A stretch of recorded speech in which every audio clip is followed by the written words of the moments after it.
Hablando de potencial humano, ¿alguna vez se han preguntado a qué se debe la gran disparidad de resultados y desempeño entre una persona y otra? Una persona que percibe $250,000 anuales no es 10 veces más astuta ni mejor que una persona que percibe $25,000 anuales. ¿Por qué la diferencia de 10 veces sus ingresos? Y si tomamos a una persona que percibe $2,5 millones al año, ¿será esa persona 100 veces mejor, más astuta que la persona que gana $250,000? Imposible. En un estudio reciente de coeficiente intelectual probaron a 1,000 personas de una cierta población y llegaron a la conclusión de que la mejor persona entre los 1,000 solo era 2,5 veces más astuta que la persona de menor coeficiente intelectual. Solo 2,5 veces la disparidad, y tal vez eso sea con toda la población. ¿A qué supone que se debe la diferencia? Al hablar de potencial humano, llegamos a una fórmula que deduje hace algunos años. Tal vez eso lo explique un poco. La fórmula comienza con lo que llamamos AI, o sea, atributos innatos, las cualidades, la inteligencia, la habilidad, el temperamento, cosas con las que se nace que no pueden cambiarse mucho. Además de los atributos adquiridos. Estos atributos son muy importantes, son su educación, su capacitación, sus capacidades, su experiencia, conocimiento, sabiduría, etcétera, multiplicado por A, que su actitud es igual al potencial humano individual o al desempeño humano individual o resultados individuales humanos. Ahora, de estos tres, los atributos innatos se traen desde el nacimiento. Los adquiridos pueden cambiarse, pero se necesita cierto tiempo para ello, aunque a veces cambiamos muy rápidamente. Cierta información valiosa puede cambiar dramáticamente su eficacia, pero las actitudes pueden aumentarse o disminuirse dramáticamente en segundos. Cada vez que mejoramos nuestra actitud, multiplicamos todas nuestras capacidades. Una actitud ha sido llamada acertadamente el lenguaje más importante del ser humano, la palabra más importante del idioma en el humano. Todo lo que hacemos en la vida, según un estudio en Harvard entre estudiantes ejecutivos, será en un 85% de actitudes. Un 85% de su éxito estará determinado por su actitud. Eso significa que está determinado por cuán positivo o cuánta actitud mental positiva se tenga. Las personas con actitudes mentales positivas tienden a avanzar más rápidamente, se mueven hacia la cima en organizaciones valiosas, ganan más dinero, sacan más satisfacción de la vida. Una actitud mental positiva no significa que baile por las calles y arroje flores. Solo significa que tome una actitud constructiva en general o se aproxime hacia su trabajo, su vida, sus problemas, relaciones, etc. Según el informe Cox de las empresas americanas, según la revista Success, un 85% o más de todo lo que se logra se debe a la actitud. Y la pregunta es, ¿de dónde vienen las actitudes? Las actitudes vienen de las expectativas. Muy simple, ya hablamos de eso. Y una forma muy poderosa de mejorar su actitud instantáneamente es decir, aunque no lo crea, pienso que algo maravilloso va a ocurrirme hoy. Como dijimos antes, nuestras expectativas sobre los desenlaces determinan nuestra actitud. Si espera que las cosas salgan bien, tendrá una actitud positiva. Si espera que salgan mal, tendrá una actitud negativa. Y lo maravilloso es que podemos fabricar nuestras expectativas. Podemos esperar lo que deseamos. Podemos esperar cosas buenas, cosas malas, y no nos decepcionaremos. ¿De dónde surgen nuestras expectativas? Nuestras expectativas surgen de nuestras creencias y de nuestros valores. Son el centro de los factores motivacionales de nuestra personalidad, nuestras creencias, y esto nos conduce a un entendimiento del potencial humano. Significa básicamente que nuestra actitud es una expresión externa de lo que está ocurriendo internamente, y esto es consistente con las leyes mentales. Con respecto a las creencias, cada uno de nosotros tiene muchas creencias en el fondo que los psicólogos llaman los conceptos propios. El concepto propio, o su descubrimiento, es considerado por muchos como el logro único y más importante para comprender el desempeño humano en el siglo XX. Yo estoy de acuerdo. El concepto propio es como, si queremos usar una analogía militar, el centro de mando. O si queremos usar una analogía técnica, es el programa central de su computadora básica. Es un grupo de creencias, valores, actitudes, sentimientos, ideas, etcétera, almacenadas en el fondo de nosotros y son el resultado de casi todas las experiencias que hemos tenido en la vida. Y algunos investigadores dicen que el concepto propio comienza a formarse aún antes del nacimiento, pero el concepto propio, una vez colocado, Precede, predice y determina sus niveles de eficacia y desempeño en todas las áreas de nuestra vida. El concepto propio se convierte en el centro de mando o el programa maestro. El concepto propio de este grupo de creencias determina lo que dirá, lo que hará, cómo actuará, cómo se siente y reacciona, etc. ¿Qué significa esto? Significa que todas las mejoras en su vida externa, todos los cambios en su realidad comienzan con un cambio en su concepto propio. Les voy a explicar lo que significa. Esta es una gráfica muy simple. Hablamos de potencial humano y decimos que la persona promedio usa un 10% o menos de su potencial. Según investigaciones, tal vez es mucho menos. El Instituto Stanford Brain en Santa Clara, California, estima que tal vez se aproxime a un 2%. Seremos generosos y diremos que la persona promedio usa un 10%. Significa que en los mejores casos, la mayoría, como usted o yo, no usamos un 90% de nuestro potencial. Uno de los mejores filósofos, Oliver Wendell Holmes, dice que la tragedia de la persona promedio es que llegan a la tumba con su música aún por dentro. Aún están funcionando con mucho menos de su potencial total. Y esto es el potencial humano. Sabemos que existe una relación directa entre el potencial humano y el concepto propio. Pero como nuestros conceptos propios o nuestras estimaciones de nosotros mismos generalmente son mucho menores de lo que debieran ser, nuestro nivel de desempeño y eficacia también es menor. Sabemos que nuestro concepto propio es altamente subjetivo. ¿Qué significa esto? Significa que el concepto propio, lo que pensamos que es cierto sobre nosotros mismos, no está basado en la realidad, está basado en información que hemos tomado y aceptado como cierto, hasta el grado en que creemos lo que sea de nosotros mismos y se vuelve cierto para nosotros porque actuamos de una forma consistente con ello. Algunas personas que leen sus horóscopos y creen en horóscopos predicen su futuro. Hay algunas personas que toman la crítica y las opiniones de otros a quienes ni siquiera respetan y hacen suyas esas ideas, dando un resultado muy negativo. Lo que piense, lo que acepte como cierto, se vuelve cierto para usted. También sabemos que como adultos tenemos una variedad de conceptos propios. Tenemos un concepto propio de cómo vestirnos, cuánto pesamos, lo que comemos, lo bien que podemos hablar en público, qué tipo de padres somos, qué tipo de hijos somos con nuestros padres, qué tipo de esposo o esposa somos, qué tipo de amante, de conductor. Lo interesante de manejar es que todos los hombres tienen un concepto muy positivo con respecto a esto. Las mujeres no entienden esto, pero los hombres nacen con un genio inherente para manejar. Todos los hombres son choferes excelentes. Si no lo creen, todo lo que tienen que hacer las mujeres que están viendo esto es pensar en la última vez que trataron de corregir la forma de conducir de un hombre y recordarán que no obtuvieron buenas respuestas. ¿Cómo respondemos ante alguien que desafía nuestro concepto propio, sugiriendo que no somos las personas que pensamos ser? Estamos a la defensiva, nos enfadamos, nos irritamos, es difícil que nos traten. Tenemos un concepto propio de lo creativos que somos, lo inteligentes, lo rápido que leemos, lo bueno que somos en los deportes, y si practicamos una gran variedad de ellos, tenemos un concepto propio para cada uno de ellos. Tenemos un concepto propio de lo bien que cocinamos, de lo bien que educamos a nuestros hijos, de lo bien que limpiamos nuestra casa, los autos que manejamos, etc. Y también de lo que valemos por lo que ganamos. Es muy interesante saber que nunca ganamos más del 10% de nuestro concepto propio en ingresos.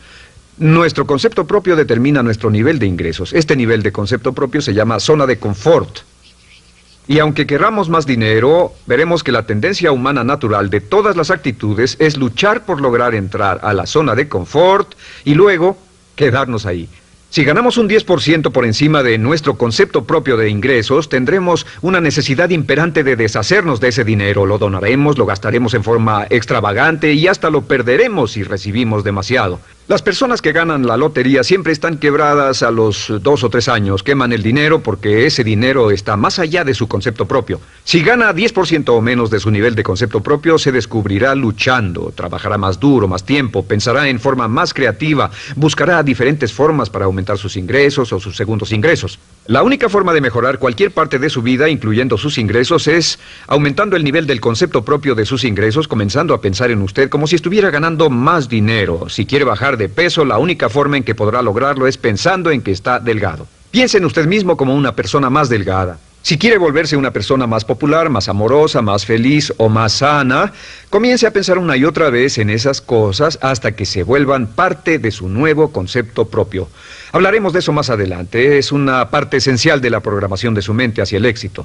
Su concepto propio global está determinado por el promedio de sus conceptos propios en las áreas que considere importantes. Ahora, su concepto propio está formado de 3 partes críticas. La primera parte del concepto propio es el ideal propio. El ideal propio es la persona que más desearía ser, es su idea de lo que constituye un ganador, es su visión ideal de lo mejor que puede ser usted. Nada más, una de las cosas que sabemos de las personas con éxito es que las personas con éxito tienen ideales propios muy claros, ideales claros de quién quieren ser en el futuro. Las que no tienen éxito tienen ideales muy vagos. El número 2 es la autoimagen. La autoimagen es como un retrato de cómo se ve a sí mismo y lo que piensa de sí mismo. La autoimagen es el espejo interno, es como se percibe a sí mismo ahora en su desempeño actual, en forma cotidiana. La tercera parte es su autoestima. Su autoestima es cómo se siente consigo mismo. Cómo se siente consigo mismo es la fuerza motriz, el motor, la fuerza poderosa dentro de su subconsciente. Es la fuerza de energía dentro de su concepto propio y determina casi todo lo que le pasa. La mejor definición de autoestima es cuánto se agrada a sí mismo. Cuánto se agrada a sí mismo como esposo, cuánto se agrada a sí mismo como empleado, cuánto se agrada a sí mismo como jefe, como inversionista, como orador profesional, como atleta, etcétera. Según se agrade a sí mismo, su nivel de autoestima, su sentimiento emocional global respecto a cualquier área de su vida, determina su desempeño y su eficacia en dicha área. Lo sorprendente es que se convierte en lo que piensa, su concepto propio es maleable, su autoestima puede formarse repitiendo una y otra vez, me agrada mi persona, me agrada mi persona, me agrada mi persona. Me agrada mi persona, me agrada mi persona, me agrada mi persona. Entre más se repita, me agrada mi persona, me agrada mi persona, entre más lo repita una y otra vez, más crecerá su autoestima y entre más crezca su autoestima, más crecerá su concepto propio global. Cuando crezca su concepto propio global, su desempeño será mejor en todo lo demás que emprenda. Cada vez que diga, me agrada mi persona, me agrada mi persona, me agrada mi persona, me agrada mi persona, me agrada, será como bombearse psicológicamente. Todo lo que pase que haga que su autoestima suba, hará que se comporte mejor. Todo lo que haga que su autoestima baje hará que se comporte peor, que cometa errores, que sea infeliz, etc. Un punto crítico de agradarse a sí mismo, sobre autoestima y agradarse a sí mismo, es que, número 1, nunca puede querer a nadie más de lo que se quiere a sí mismo. Que su nivel de autoestima es determinante de la calidad de relaciones que tenga con los demás. Y número 2, es que nunca puede esperar que nadie más lo quiera o respete más de lo que se respeta a sí mismo. Cuanto se agrade o se respete a sí mismo, determina sus actitudes hacia usted.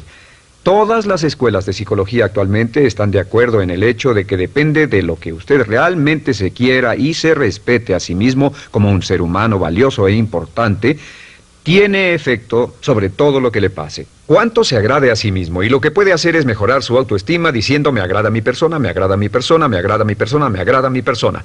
Y esto nos lleva a la pregunta, ¿de dónde viene el concepto de autoestima? Y descubrimos que el concepto propio es maleable, puesto que no nace con este concepto propio, no nace con ninguna idea sobre sí mismo, no nace con autoimagen ni autoestima, nace en cierto modo como potencial propio. Es la mejor forma de plantearlo. La persona promedio llega al mundo como potencial puro. Y no tiene el concepto propio de que todo lo que es ahora, todo sentimiento que tiene, toda actitud o valor, tuvo que aprenderlo en el transcurso de su vida. También sabemos que el niño llega al mundo con una necesidad imperante de amor y contacto. Y como una gran cantidad de investigaciones lo indican, necesitamos mucho amor y contacto durante toda nuestra vida, pero en especial durante nuestros años de formación, porque de niños aprendemos quiénes somos, cuánto valemos, si somos importantes, inteligentes, amorosos, chistosos. Todo esto lo aprendemos por la forma en que nuestros padres nos tratan. Si nuestros padres, nuestros parientes, tíos o tías, en especial nuestros padres, nos tratan como si fuéramos realmente importantes, crecemos pensando que somos realmente importantes, pero si nuestros padres no lo hacen, pasa algo más. Sabemos que los primeros años de vida son los más importantes para el desarrollo del concepto propio, que un niño comienza a partir de cero. El niño nace sin saber quién es él o ella. Son sumamente valiosos el primero, segundo, tercero, cuarto y quinto años de vida.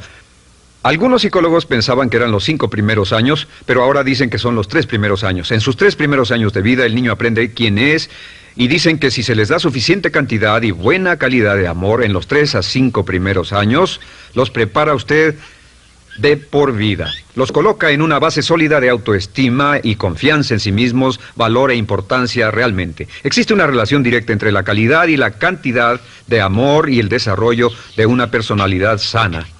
Entre más amor, amor incondicional, reciba un niño en sus años formativos, más fuerte será la base de su personalidad.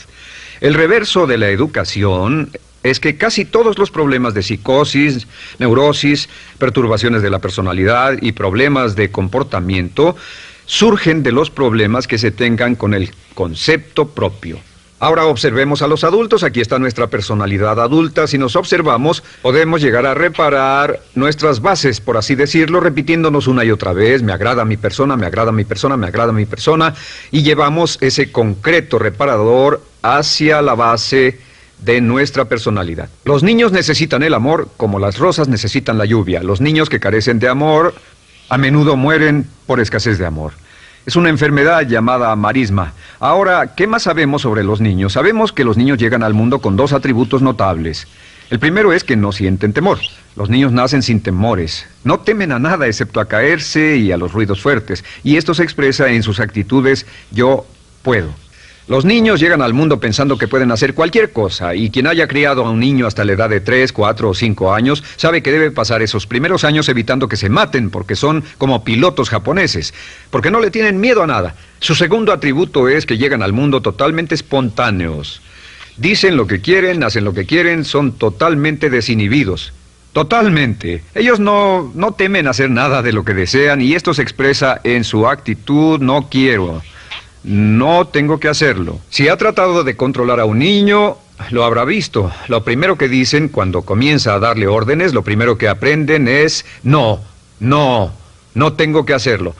Claro, a veces cambiamos sus mentes de una u otra forma, pero estos son los dos atributos con los que los niños llegan al mundo. Llegan al mundo sin temores y desinhibidos. ¿Qué significa esto? Significa que nuestro derecho innato natural es no ser temerosos y ser desinhibidos.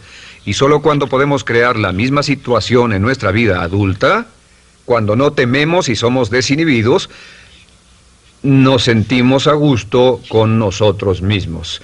Las mejores organizaciones, las mejores compañías son las que crean un ambiente donde nos sentimos sin temores y sin reservas para ser nosotros mismos y para hacer lo mejor de nosotros. Al crecer descubrimos que los niños aprenden de dos maneras. La primera es por imitación. Imitan a uno o a ambos padres, en especial al padre dominante.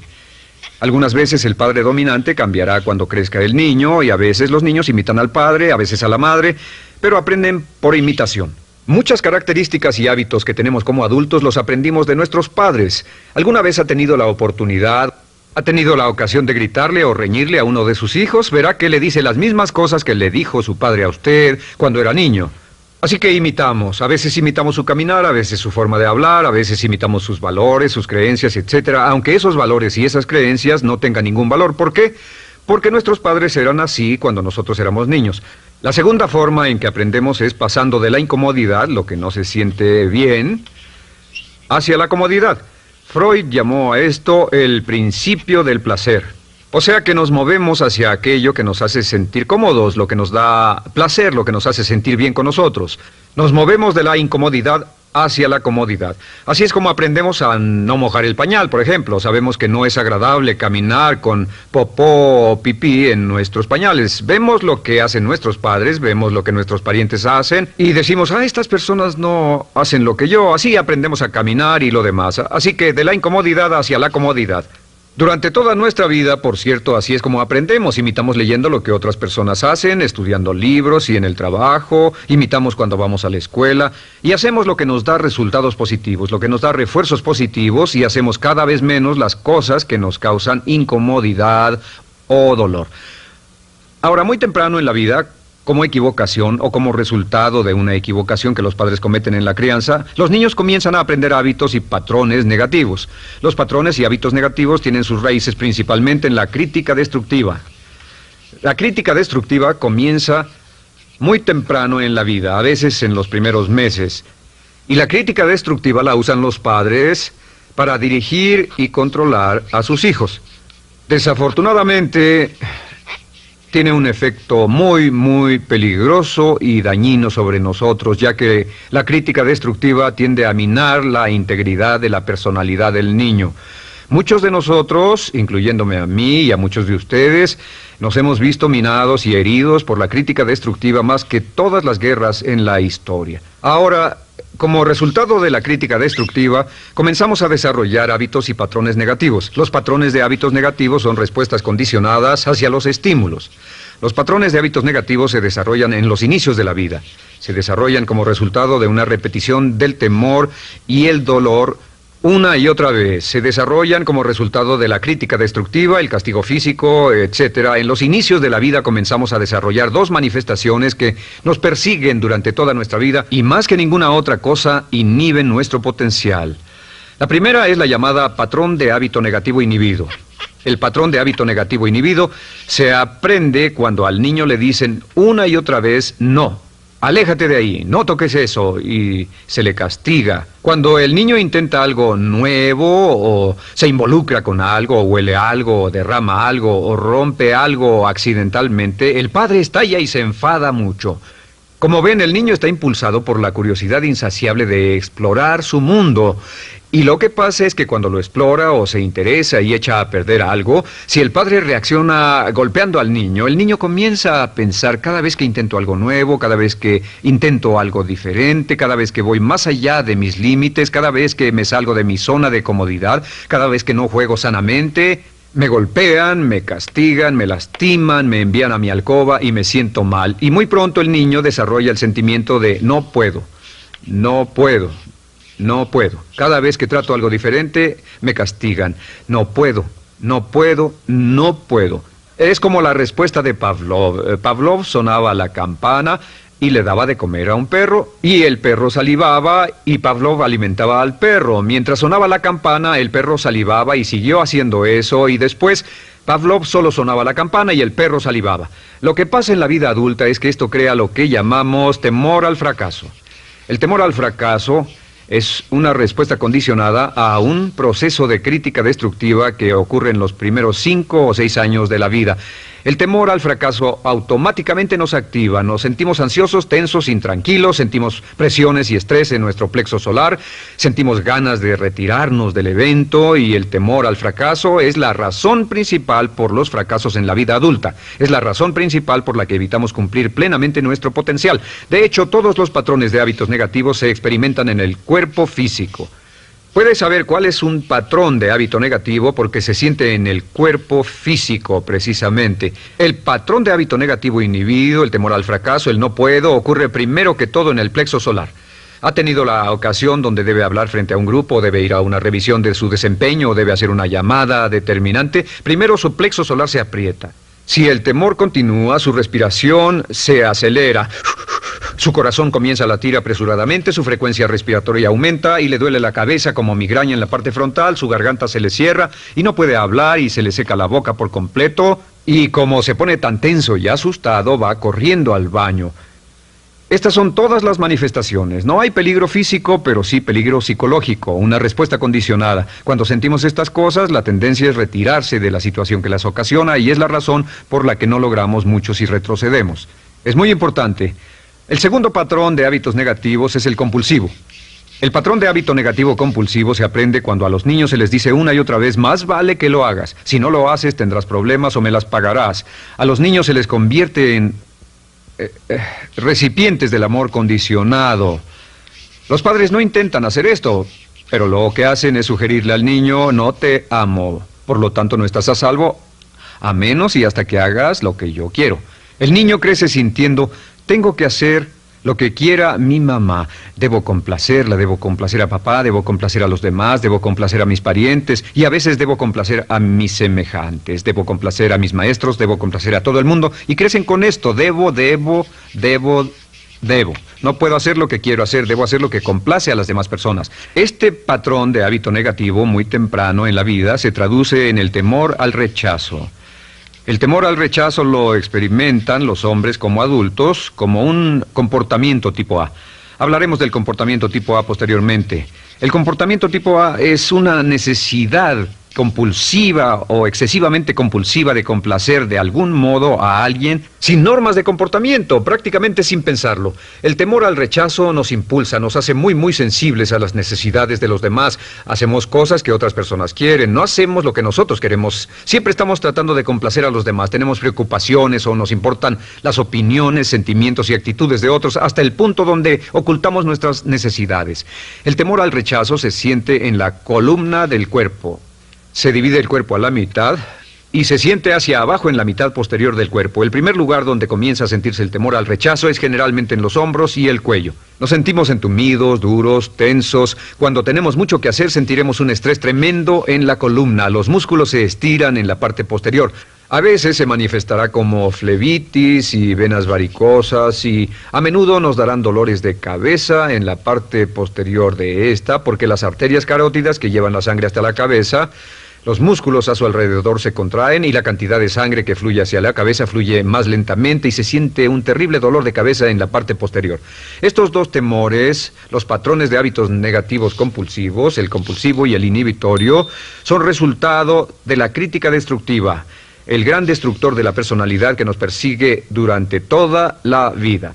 Y lo maravilloso de todo esto es que como son patrones de hábitos aprendidos, podemos olvidarlos. Podemos acabar con el temor al fracaso que nos detiene. Podemos acabar con el temor al rechazo que hace que hagamos cosas que complacen a los demás en vez de complacernos a nosotros, trabajando con nuestra propia autoestima.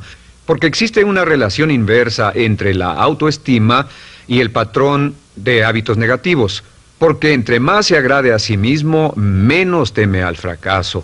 Entre más se agrade a sí mismo, menos teme al rechazo. Entre más se agrade a sí mismo, menos temerá a cualquier cosa. Y si sigue repitiendo, me agrada mi persona, me agrada mi persona, me agrada mi persona una y otra vez, si sigue diciendo esto, con el tiempo su autoestima sube más y más y más y más y sus temores desde luego bajan.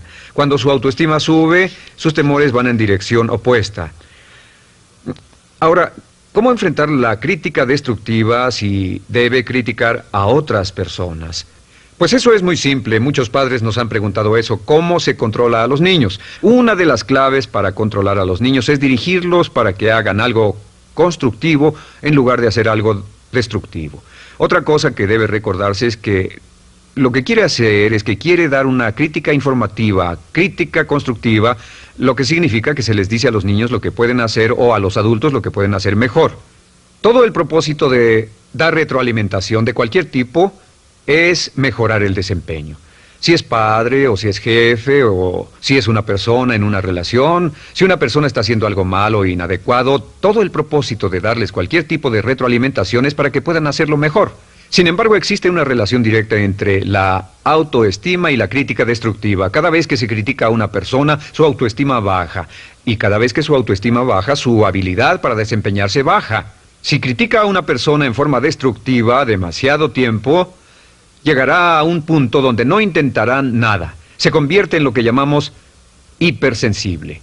Un adulto hipersensible es aquel que no puede aceptar críticas de nadie. Un adulto hipersensible es una persona que está muy tensa, ansiosa, si siquiera sugiere que no está haciendo lo correcto. Si trata con un adulto hipersensible, la clave es sentarlo y recordar 4 cosas. Número 1, comenzar con alabanzas. Número 2, proteja la autoestima de la persona a toda costa. Número 3, discuta el desempeño y no a la persona. Hable del comportamiento más que de la persona.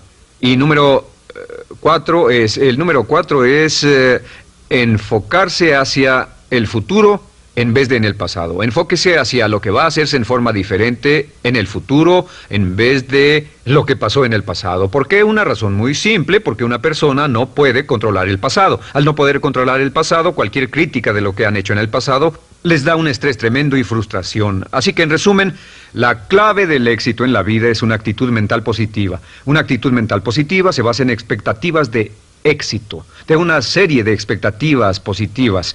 Esa serie de expectativas positivas se basa en sus creencias y en su concepto de sí mismo. El centro de su concepto propio que determina su eficacia en la vida es su autoestima, y su autoestima se mide por cuanto se valore a sí mismo. Las dos cosas que nos frenan más que nada son el temor al fracaso y el temor al rechazo.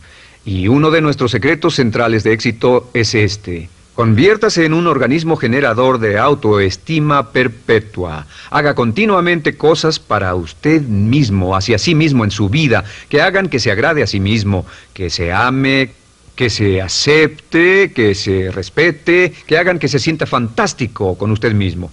Si es un jefe o un padre, no olvide que la clave para el máximo desempeño en su hogar y en su trabajo es hacer que las personas se sientan maravillosamente consigo mismas. Entre mejor se sienta consigo mismo y más se agrade, más probable será que logre que las personas a su alrededor lo quieran, lo acepten, lo respeten, se respeten.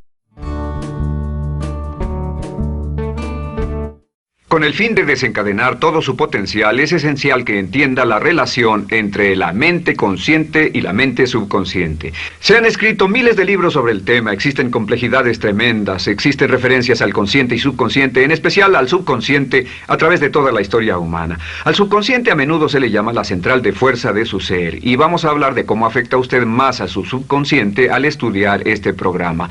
Comencemos hablando sobre la relación entre las dos mentes y qué puede hacerse para comenzar a controlar y a cambiar el programa dentro de la mente subconsciente. La mente consciente y la subconsciente están bellamente diseñadas, son un diseño maestro, si saben a qué me refiero, puesto que tienen funciones muy diferentes y trabajan perfectamente en armonía entre ellas. Tal vez una forma de ilustrarlo sería decir que la mente consciente es esta y la mente subconsciente es esta. De hecho, la mente consciente hace como un 10% del pensamiento responsable, alrededor del 10% de su alerta consciente, y la mente subconsciente efectúa al menos un 90% o más. Cuando hablamos de potencial humano y de activar el potencial humano, significa desencadenar la gran capacidad de poder del subconsciente. ¿Qué hace la mente consciente? La mente consciente tiene ciertas funciones específicas. Primero que nada, la mente consciente es subjetiva. La mente consciente puede ver al mundo claramente, por así decirlo, con claridad y pensar en ello analíticamente, en forma objetiva, sin emociones. En segundo lugar, la mente objetiva, la mente consciente, es racional y además es discriminatoria. Estas son tres de sus cualidades. En otras palabras, puede discernir las diferencias entre la verdad y la falsedad. Es como la parte matemática o no emocional del cerebro. La mente consciente tiene 4 funciones. La primera función es, la mente consciente identifica los datos que llegan. Y los datos que llegan pueden venir de una gran variedad de fuentes. Pueden ser pensamientos que se tengan o pueden ser cosas que le están pasando en el mundo exterior. Así que digamos que camina por la calle. Camina por la calle y oye el sonido de un automóvil. Sus ojos inmediatamente se mueven a la derecha para ver qué es el sonido e identificar qué es. Cuando ve el automóvil, automáticamente relaciona ese sonido con el auto. Lo segundo que hace la mente consciente es que compara a ese automóvil en movimiento con todos los demás automóviles en movimiento que haya visto. Y si vive en una gran ciudad como Nueva York, verá un auto y comparará ese automóvil en movimiento con otros autos. Ha visto 100,000, tal vez millones de autos moverse y sus reflejos son muy agudos. Si vive en un país que no tiene muchos automóviles, es factible que cuando vea un vehículo en movimiento, sus reflejos serán muy lentos. La comparación se hace, por decirlo así, inspeccionando rápidamente en el subconsciente y verificando toda experiencia previa que haya tenido con autos en movimiento. Al hacer esto, al hacer la comparación, instantáneamente logra usted una respuesta. Realmente se dice que las funciones subconscientes son alrededor de 30,000 veces la velocidad de la mente consciente. Puede echar un solo vistazo, oír un ruido o pensar un pensamiento con la mente consciente e instantáneamente desencadenará una reacción que tal vez tomaría una gran cantidad de horas de evaluación si tuviera que hacerlo conscientemente. Lo tercero, la tercera función de la mente consciente es que analiza. Una vez que tiene una respuesta de su comparación, analiza la situación. Camina usted por la calle, escucha el sonido del motor automotriz, mira hacia la derecha, ve al carro dirigirse hacia usted. Su comparación le dice que se mueve a una velocidad de 80 kilómetros por hora y que estará donde usted está en un segundo, a menos que se mueva. Así que ahora lo analiza y dice, ¿qué debo hacer? ¿Debo moverme o no? La respuesta es sí, lo que hace es que se mueve, y esto nos lleva a la cuarta función de la mente consciente, que es decidir. La mente consciente decide qué hacer después del análisis. Dice sí o no. La mente consciente funciona como una computadora binaria. Siempre dice sí o no a la información que llega. La mente consciente solo puede tener un pensamiento a la vez. Y esto es sorprendente, como van a ver, es en realidad una estructura brillante. Así que camina por la calle, oye el sonido, mira hacia la derecha, ve el auto moverse. La comparación le dice que el auto se mueve hacia usted y el análisis del auto en movimiento le dice que debe quitarse. Usted dice, ¿me moveré? ¿Sí o no? La respuesta es sí. ¿Me muevo hacia adelante? ¿Sí o no? La respuesta es no. ¿Me muevo hacia atrás? ¿Sí o no? En cuanto dice, sí, me muevo hacia atrás, esta palabra sí pasa a su mente subconsciente. La mente subconsciente al instante desencadena a todos los nervios, a todas las sinapsis, a todos los tejidos para que pueda moverse hacia atrás y quitarse de ahí. No debe quedarse sentado y pensar, ¿debo mover primero el pie derecho o primero el izquierdo? Todo lo que hace es enviar la señal a la mente consciente, apoyado por una carga, por así decirlo, o por una detonación de emociones. Entre más fuerte sea la emoción, más rápidamente responderá el subconsciente a su mandato. El subconsciente se activa con las emociones. La emoción del temor, la emoción del deseo, el instinto de supervivencia, el instinto de amor. Siempre es una emoción lo que desencadena al subconsciente. De acuerdo, ¿cuáles son algunas de las características de la mente subconsciente? La mente subconsciente es como un banco masivo de datos. El papel del subconsciente es almacenar y recibir datos. En otras palabras, la mente subconsciente es la mente subjetiva, puesto que simplemente es la mente que obedece. Mientras la mente consciente manda, la mente subconsciente obedece. La mente subconsciente no tiene pensamientos propios. Además, la mente consciente no tiene memoria. La mente subconsciente es el asiento de toda memoria. La mente consciente solo puede tener un pensamiento a la vez y la subconsciente retener miles de millones de hechos. La relación entre el consciente y el subconsciente es que el consciente es como un jardinero y el subconsciente es como el jardín. Las semillas que plante en su mente subconsciente, la mente consciente va a trabajar para cultivarlas. En la mente subconsciente tiene toda una serie de programas diferentes. El concepto propio, que contiene toda la información, todos los temas que le son importantes y todas las experiencias y respuestas previas a esas situaciones, para que si tiene una nueva situación similar, uno de los papeles del subconsciente es mantener su comportamiento consistente con su comportamiento previo. Así que si siempre ha tenido miedo de una situación y ve esa situación, instantáneamente temerá sin pensarlo.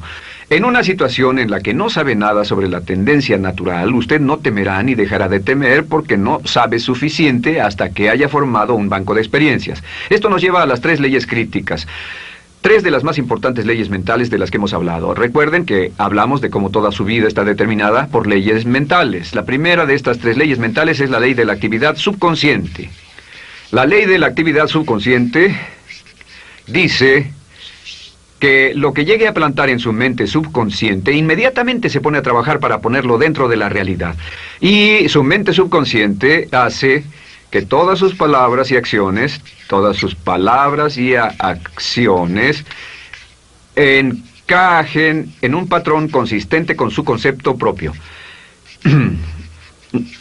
En otras palabras, hace que todas sus palabras y acciones mantengan un patrón consistente con su concepto propio o consistente con la información previa que ha alimentado.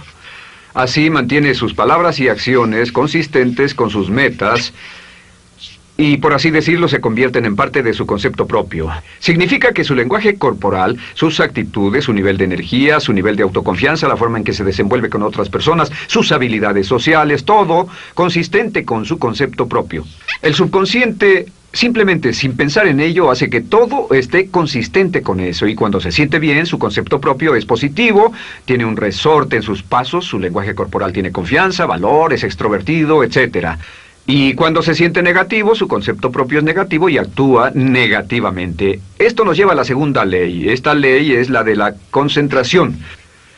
De hecho, es la 9ª ley de la que hemos hablado desde que comenzamos. La ley de la concentración es muy importante. Es tan importante. De hecho, cada una de estas leyes es tan importante en su lugar como para ellas mismas poder controlar su destino. La ley de concentración simplemente dice esto. Dice que lo que coseche, crecerá. Lo que coseche, crecerá. Lo que piense usted una y otra vez, crece en realidad.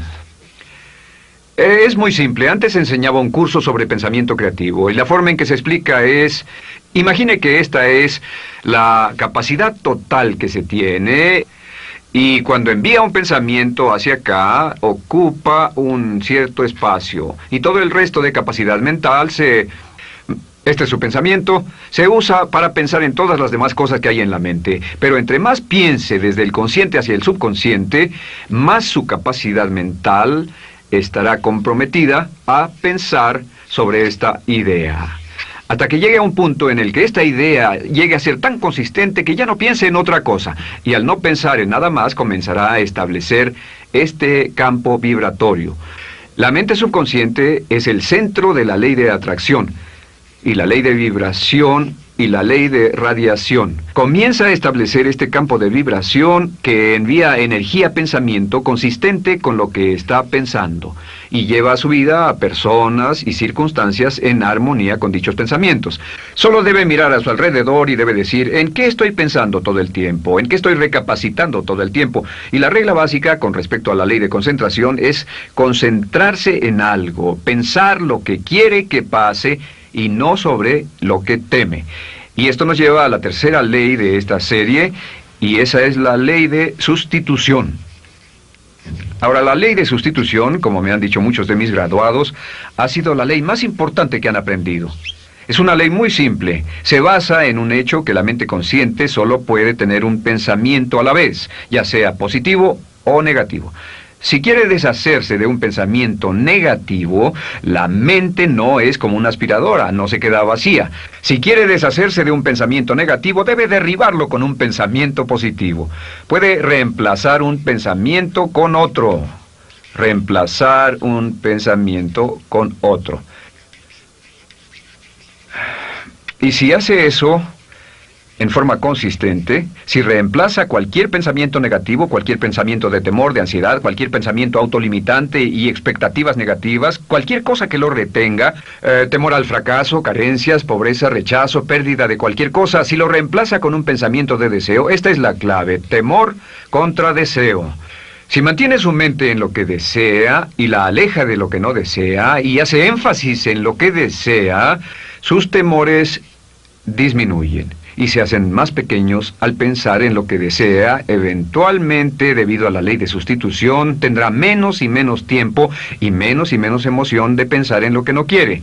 ¿Por qué las personas tienen éxito?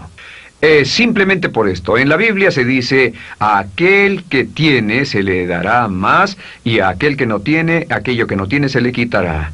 Lo que significa simplemente es esto: los ricos se hacen más ricos y los pobres más pobres, y es porque los ricos piensan en riqueza y en bienestar todo el tiempo. ¿Y en qué piensan los pobres? Los pobres piensan en carencias, pérdidas y limitaciones, peligro, temor, fracaso, todo el tiempo. Así que si quiere desencadenar su potencial, si quiere ir directo a las estrellas, debe usar la ley de sustitución y mantener la mente en lo que desea. Use la ley de concentración para luchar continuamente por los resultados que desea. Esté centrado en soluciones y no centrado en problemas, centrado en las metas y no centrado en las leyes. Y la ley de la actividad subconsciente ajustará sus palabras, sus acciones, sus sentimientos, sus emociones y todo hasta el punto donde entrarán en su vida las personas y circunstancias que armonizarán con ello. Ahora, ¿cuál es la cosa más poderosa que puede hacer? Simplemente es esto. El éxito comienza cuando se toma un control a propósito y sistemático del contenido de su mente consciente. Control a propósito y sistemático del contenido de su mente consciente. Todo vuelve a la ley de control. Hablamos de ella al principio. El control a propósito y sistemático se acepta mejor diciendo una y otra vez, me agrada mi persona. Me agrada mi persona, me agrada mi persona, me agrada mi persona. Y cuando repite me agrada mi persona, o mejor aún, me amo a mí mismo una y otra vez, lleva esto a su mente subconsciente más y piensa de sí mismo en términos positivos. Cada vez más desecha pensamientos de inferioridad, negatividad, temor, fracaso, rechazo, etc. Y más programa los datos previos en su computadora subconsciente, que es consistente con una alta autoestima, eficacia personal y un desempeño personal excelente. La clave hacia su éxito en la vida es usar el poder de su mente subconsciente, programarlo con sus pensamientos, palabras, imágenes, ideas y sentimientos consistentes con un alto desempeño y mantener su mente en lo que desea y lejos de lo que teme. No olvide, lo único en el mundo que puede controlar es su pensamiento. Lo único en el mundo que puede controlar son sus pensamientos conscientes. Si hace eso, todo lo demás será posible para usted. La vida será en gran medida lo que nosotros hagamos de ella. Samuel Smiles. En la primera serie de módulos dijimos que el punto inicial de todo desempeño pico es la autoestima. Es cuánto se agrade a sí mismo, cuánto se ame a sí mismo, cuánto se acepte a sí mismo como un ser valioso y útil. La segunda parte del desempeño pico, y yo pienso que son los dos requisitos clave, la segunda parte es la responsabilidad. Autoestima más responsabilidad propia, cada una reforzándose entre sí. Y lo que dice la autorresponsabilidad es que usted es el arquitecto de su propio destino. Es el maestro de su destino, que es totalmente responsable de sí mismo, que todo lo que es y siempre será es suyo y nada más. Puede creer en un ser supremo como yo, puede decir que el poder más alto es el responsable, pero Dios ayuda a quienes se ayudan a sí mismos y en esta vida terrenal usted está a cargo de su vida, usted está a cargo de lo que pasa. Si no le gusta la forma en que van las cosas, usted debe cambiarlas, pero no hay forma en que pueda abandonar su responsabilidad. Este tema de responsabilidad es de una gran controversia y mientras hablamos en esta sesión verá que es algo que debe comprender con la claridad del agua si quiere lograr todo su potencial como ser humano. Ahora, muy importante, una de las cosas que sabemos es que comenzamos como infantes cuando nacemos. Escribiré una I para infante. Comenzamos como infantes y al crecer nos convertimos en adultos a los 18 años. Nacemos con una responsabilidad de 0 y al crecer hacia la adolescencia gradualmente tenemos más y más responsabilidad hasta el momento de que nos convertimos en adultos a los 18 años. Si nuestros padres nos han criado adecuadamente, si nos han preparado, si nos han alentado a confiar en nosotros mismos, si nos han alentado a tomar nuestras propias decisiones y pensar por nosotros mismos y planear nuestras vidas. A los 18 años, legal, psicológica, moral, mental, físicamente hablando y todo lo demás, estamos listos para tomar una vida propia. Pero si nuestros padres no nos han preparado como adultos para una total responsabilidad, no importa la edad de 18 años y de ahí en adelante, somos un 100% responsables por el resto de nuestra vida. Nunca podemos evitar las responsabilidades. Por el resto de nuestra vida, todo lo que nos pasa es nuestra responsabilidad total y sin perdón. El lema de la persona realmente responsable es, si debe ser, será por mí. O sea, como decía Henry Ford, nunca te quejes y nunca explicarás. Nunca te quejes, nunca explicarás. O sea que si no le gusta cómo están las cosas, usted es quien debe cambiarlas. Y si no está dispuesto a tomar las decisiones para cambiarlas, entonces no se queje de ellas. Nada más, acéptelas. Los hombres de verdad y las mujeres de verdad no se quejan de las dificultades de la vida, solo las aceptan como lo que son o hacen algo al respecto o simplemente no se quejan. Así debe ser, es mi responsabilidad, es su responsabilidad. Es una de las cosas más difíciles de entender porque cuando somos niños somos totalmente dependientes. Somos totalmente dependientes y nos desarrollamos con patrones de imitación o respuestas condicionadas y buscamos la razón por la que las cosas suceden fuera de nosotros. Al convertirnos en adultos, si no tenemos cuidado, aún mantendremos esta dependencia y desearemos lo que se llama pseudoseguridad de la niñez. Esa época de la niñez cuando alguien se ocupó de nosotros, esa época de la niñez en que nos alimentaban, nos vestían, se ocupaban de nuestra casa, de nuestra escuela y todo lo demás. No teníamos que preocuparnos por nada porque ellos se ocupaban. Al crecer vamos a la escuela y las personas de la escuela se ocupan de las cosas y si no tenemos cuidado llegamos al mundo laboral y también serán ellos. Siempre es alguien más fuera de nosotros mismos quien es el responsable de nosotros. Algo de lo que hablaré después es la idea del autodesarrollo. La mayoría de las personas, como se han educado en el sistema de escuelas públicas, ya adultos piensan que es responsabilidad de la escuela continuar con su educación. Y si nadie les ayuda a continuar con ella, simplemente no lo hacen. Hay otro punto y es la diferencia entre la madurez y la inmadurez. Este es un ejemplo muy simple. Imaginen que este es el transcurso de su vida desde la infancia hasta la adolescencia.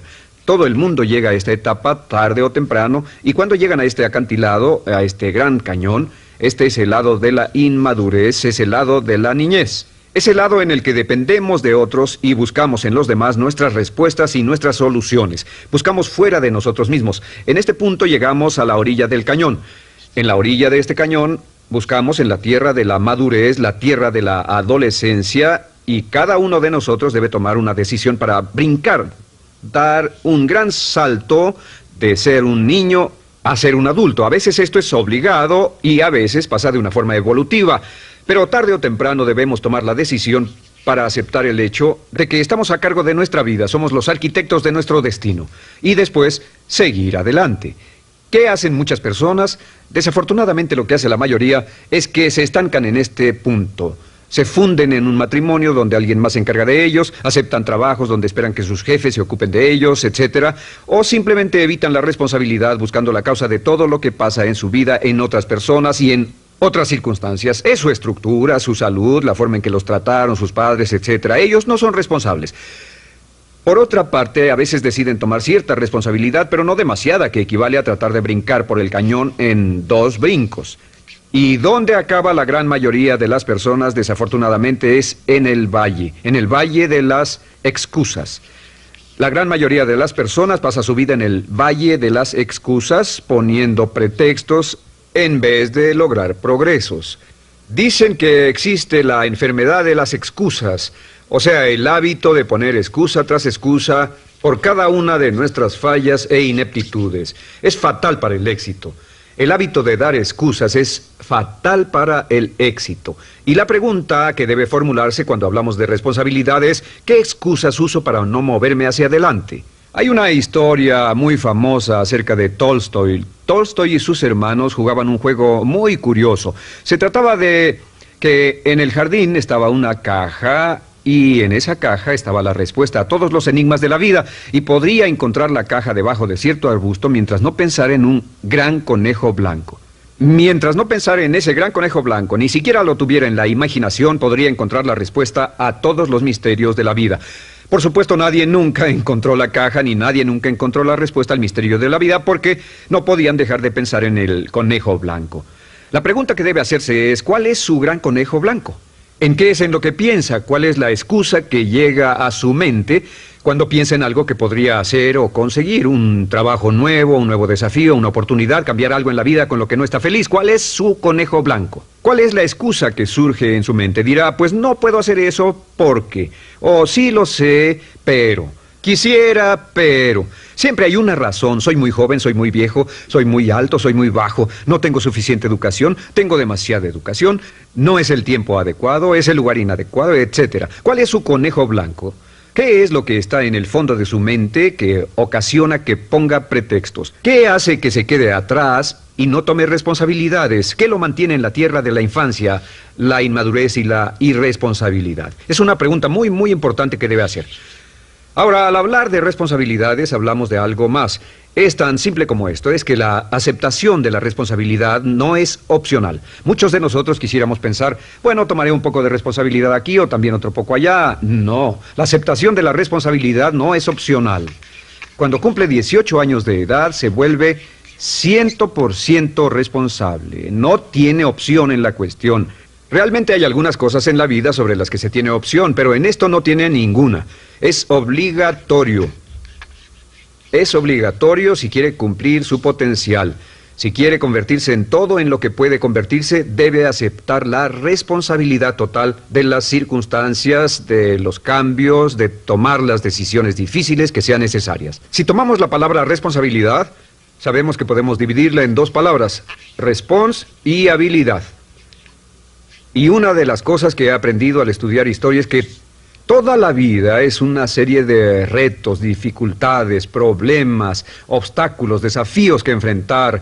Y la diferencia entre los ganadores y los perdedores no es la diferencia en los problemas, porque todo el mundo tiene problemas. Y la mayoría, muchas personas, tienen más y mayores problemas de los que usted y yo hayamos soñado. La diferencia en la vida, la diferencia entre los ganadores y los perdedores, es la respuesta a los problemas. Hace muchos años, un hombre llamado Oswald Spengler escribió un libro en el que hablaba de lo que llamamos la teoría del desafío-respuesta. La teoría del desafío-respuesta simplemente es que las civilizaciones crecen y se deterioran al grado en que enfrentan los desafíos en forma efectiva y responden igual. Una sociedad pequeña comienza pequeña y casi invariablemente se verá desafiada por un enemigo externo o la naturaleza o el clima o algo así. Si la sociedad responde de una forma positiva y constructiva al desafío, la sociedad crece. Al crecer desencadena más desafíos, dificultades, y si responde a ellas de manera eficaz, crece un poco más. Oswald Spengler estudió a los 21 grandes imperios de la civilización humana y descubrió que cada uno de ellos seguía este ciclo. Mientras la civilización seguía creciendo con los desafíos, se hacía cada vez más fuerte. La razón por la que esta analogía es tan importante es que nosotros, como seres humanos, somos exactamente iguales. Nosotros también crecemos al grado en que respondamos con eficacia, al grado en que aceptemos los desafíos que la vida nos depara, sin poner pretextos. Cuando vemos a los grandes hombres y mujeres de la historia como Albert Schweitzer, Winston Churchill, George Washington, Abraham Lincoln o Franklin Delano Roosevelt, los vemos y descubrimos que son las personas que enfrentaron los desafíos de su época. Si desea usted ser capaz de enfrentar los grandes desafíos, lo que debe hacer es comenzar en una base cotidiana a enfrentar pequeños desafíos. Significa que sin importar lo que pase, acepta el desafío, acepta la responsabilidad, rechaza las excusas y sigue usted adelante. Ahora, hay 3 áreas en la vida moderna, de las que debe estar muy consciente.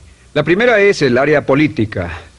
Si mira alrededor, verá que hay muchas cosas que impulsa el gobierno. El gobierno es responsable y lo hacen responsable.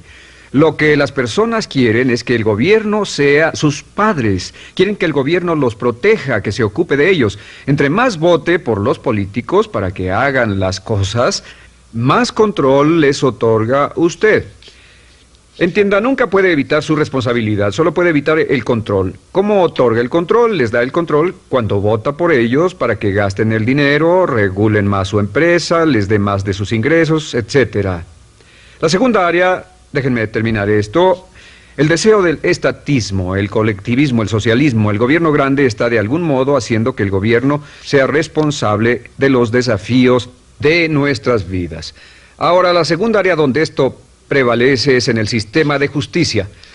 Verá que la característica de todos los delincuentes es que rehúsan aceptar la responsabilidad de sus delitos. Siempre fue alguien más o algo más, siempre fue su niñez, su historia previa o el otro sujeto. La única forma en que esta situación cambia es cuando aceptan la responsabilidad de los delitos que han cometido y dicen: yo hice esto, nadie me obligó a hacerlo, soy responsable, y dejan de volver a la cárcel. La tercera área es la medicina.